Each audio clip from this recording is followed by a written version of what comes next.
Olá, amigos do Espírita Pop, sejam bem-vindos a mais um programa. Preparei meu mate aqui para tomar junto com vocês e falar de um tema super legal para a gente compreender as dinâmicas da nossa evolução. Ou seja, como espíritos encarnados, nós precisamos de um corpo para estar na Terra, não é verdade? E, evidentemente, que o nosso espírito vai poder evoluir através dessa experiência. Então, o tema de hoje procura trazer o equilíbrio entre evoluir espiritualmente, mas também cuidar do nosso instrumento físico, que é esse corpo. Fica com a gente. Cuidar do corpo e do espírito é o tema de hoje.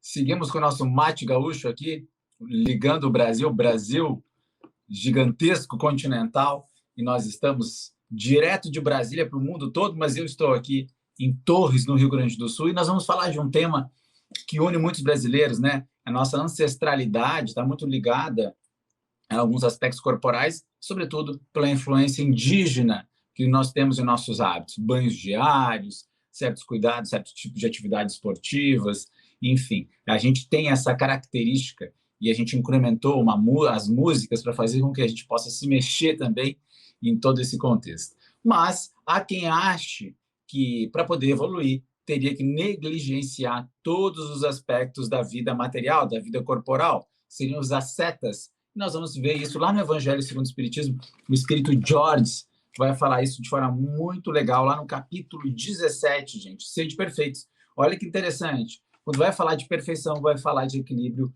mente-corpo, espírito-corpo. E é muito legal a gente perceber que eles estão dizendo o seguinte, ó, o asceta não quer cuidar do corpo, quer deixar o corpo lá por conta para ele poder evoluir. Está errado.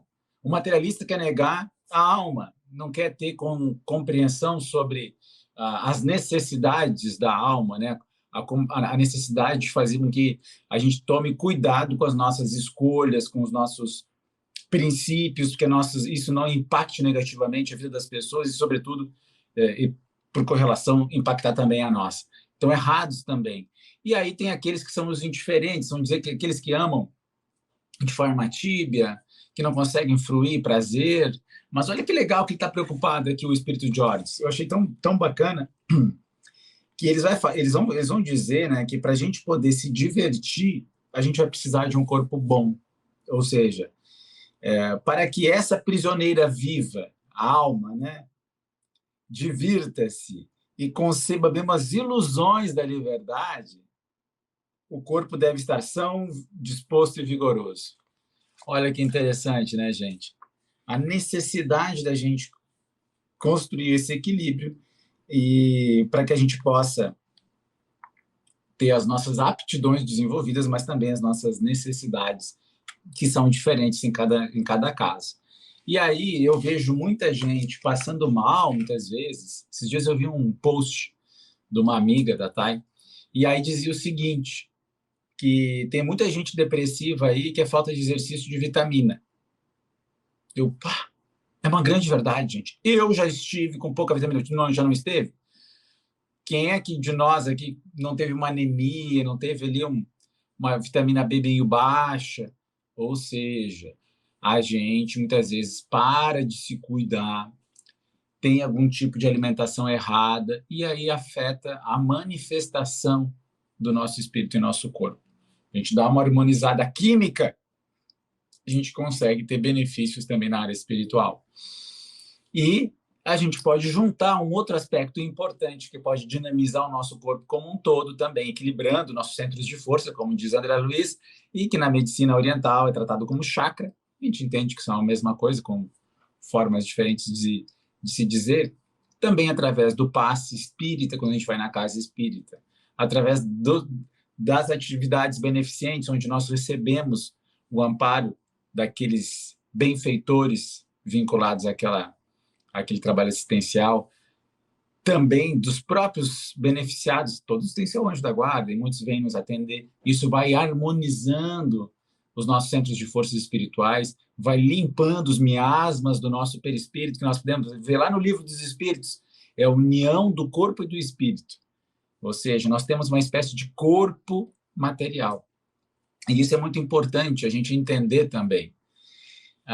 Kardec ele vai se preocupar em dizer, sobretudo no Livro dos Médiuns, que nós não somos pessoas destituídas de matéria, mesmo quando estamos na vida espiritual. Porque se fosse, mesmo o espírito, o nosso espírito, fosse totalmente imaterial, ele seria nada. E não é o caso. Ele não está sujeito à matéria como nós vulgarmente conhecemos, mas existe resquício, traço de matéria que nos localiza geograficamente em algum ponto. Então, para nós entendermos isso, sempre há uma espécie de corpo espiritual. Seja naquela ideia, né, das nomencladuras kardecianas, de André Luiz, de corpo mais etéreo, de corpo mais denso, enfim. Mas nós estamos permeados de fluidos que têm componentes materiais. Ah, mas são espirituais também? Sim. A gente vai dizer assim que são componentes espirituais, beleza. Mas eles têm uma ponderação, eles são visíveis, eles estão situados dentro de um espaço. E por que eu estou dizendo isso? Porque um dia a gente também vai compreender que nós podemos cuidar do nosso corpo espiritual quando nós escolhemos o ambiente que nós frequentamos. Quando nós escolhemos as pessoas até que a gente está vinculado, associado, a gente consegue compreender como isso impacta a nossa vida. Se tem aquele ditado, né? Me diga com quem andas que eu te direi quem és, mais ou menos verdade. Não quer dizer que a gente não vai procurar ajudar pessoas que estão em situação difícil, mas por prazer, né, para fazer as coisas do dia a dia, a gente tem que escolher com qualidade as nossas companhias. É evidente que se nós queremos fazer coisas boas, nós temos que estar preocupados em andar com pessoas que vão nos estimular a fazer coisas corretas e a fazer coisas do bem. E aí, entre elas, com certeza, sempre vai ter aquele amigo, aquela amiga que é meio marombeiro, que é de se cuidar o que come, que vão nos ajudar nesse processo de manifestação do nosso espírito para a gente ter uma vida saudável. Ah, mas eu estou longe de ter uma boa forma, estou longe de fazer com que as coisas de fato, né, funcionem para mim, estou muito acima do peso, estou muito abaixo do peso. Gente, se a gente melhorar um pouquinho, se a gente melhorar 10%, 20%, já não é bastante coisa. Se eu conseguir dar uma caminhada na semana, quantas são no ano? Contra nenhuma. Já não valeu? Então, assim, se nós dermos 50 caminhadas no ano, é melhor do que nada. Esses dias eu falei para uma amiga, para a Carol, fazer atividade 2 vezes por semana adianta? Ela falou, tudo é melhor que nada. Qualquer coisa é melhor que nada. E eu falei, é verdade, né? É melhor 20% de alguma coisa do que 100% de nada. E aí fica a dica para nós, de uma maneira responsável, poder investir em nós, e aí nós temos também maior disposição para fazermos a nossa parte, né? Do ponto de vista moral. Que esse sim vai fazer toda a diferença para a gente poder avançar, se desenvolver, crescer, evoluir. E essa questão moral, ela também impacta a vida das pessoas no campo da saúde, no campo da vivência física, não é verdade? Quando a gente pega uma fisioterapeuta ali que vai lá e reabilita alguém através do exercício físico, para que essa pessoa tenha uma vida melhor, não estamos vinculando as duas coisas. Quando nós temos ali uma pessoa que está deprimida e o psicólogo ajuda a se restabelecer, o psiquiatra, e ela consegue lá ter o seu trabalho de volta, conseguir ter as suas atividades de volta, e aí o exercício físico tem um componente importante no combate à depressão, é o que todos os estudos indicam. A gente não consegue juntar as duas coisas. Então, nós temos a própria religiosidade como uma forma de saúde física.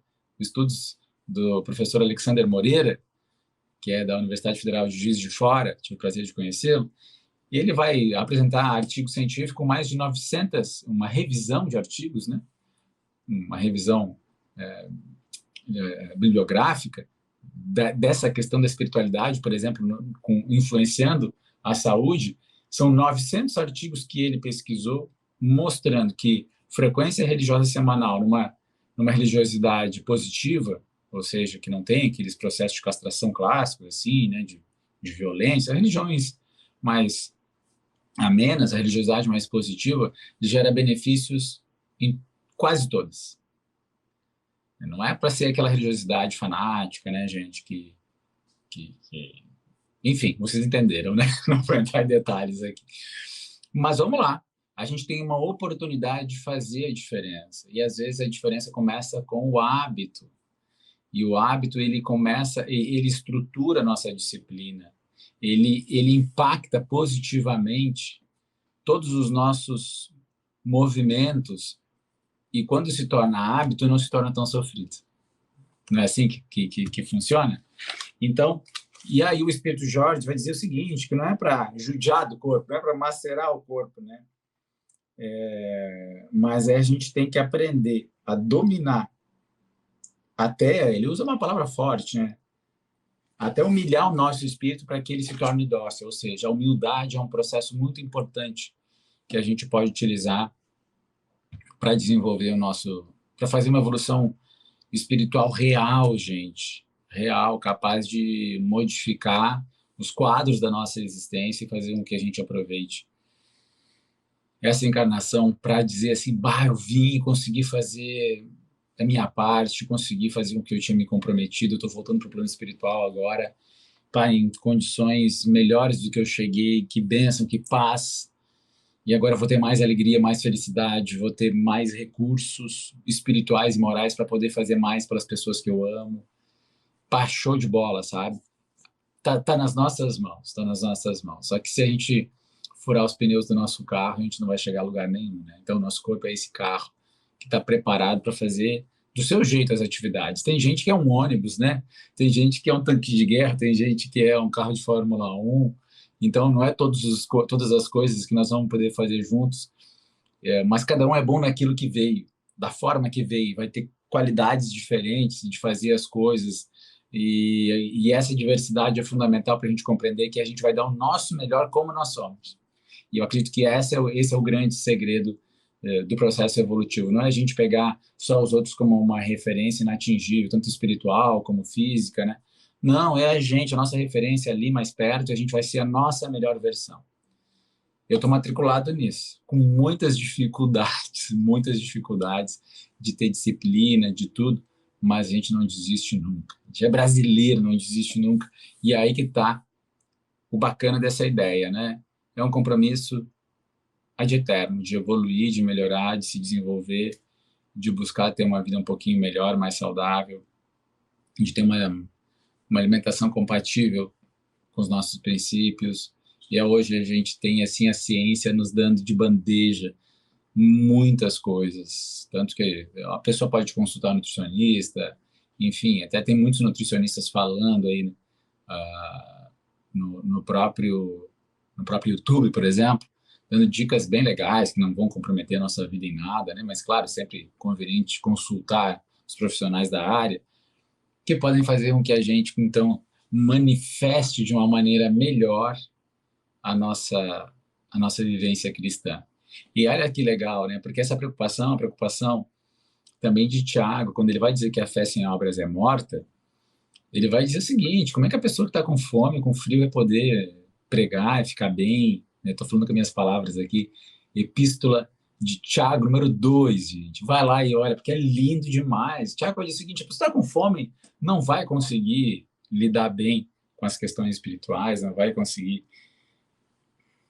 compreender aquilo que está sendo falado, né? Olha a preocupação dele. O corpo da pessoa tem que estar de boas, tem que estar vestido, tem que estar alimentado, que senão não vai conseguir se desenvolver também, gente, né? A sua própria fé, a sua própria religiosidade, pelo embaralhamento das ideias que provoca você estar nessa situação de necessidade. Então, espero que você possa fazer sentido para você de alguma maneira a mensagem de hoje. Se quiser postar ali, né, quando é que tu conseguiu começar a frequentar o centro espírita de forma mais frequente para desenvolver o seu espírito, quando é que você conseguiu frequentar alguma atividade física, uma academia, um pilates, uma corrida, uma caminhada, né? Enfim, quiser postar, ele posta. E eu quero mandar um beijo no coração para todo mundo da Comunhão Espírita de Brasília. Esse canal que cresceu muito desde que nós chegamos aqui, começamos a fazer o programa, né? A gente fica muito feliz, porque são mais pessoas tendo conhecimento da mensagem de Deus, que é a mensagem da doutrina espírita, o cristianismo redivivo, né? O terceiro a terceira revelação prometida por Jesus lá no seu evangelho, dentro do evangelho de João Evangelista. Então, a gente fica muito feliz de poder estar junto nesse projeto grandioso, que é um projeto dos espíritos mais elevados do planeta. E nós, humildemente aqui, viemos trazer um pouquinho dessas compreensões numa forma de bate-papo, para que a gente possa cobrar uns aos outros. Podem me cobrar, beleza? Eu quero desejar um abração para cada um de vocês, que a casa, o trabalho, o ambiente onde vocês estiverem vinculados, realmente possa se fazer um lugar especial e assim a gente consiga dar conta de tudo aquilo que a gente tem se comprometido, né, em fazer. Então, beijo no coração de vocês, fiquem com Deus, tamo junto.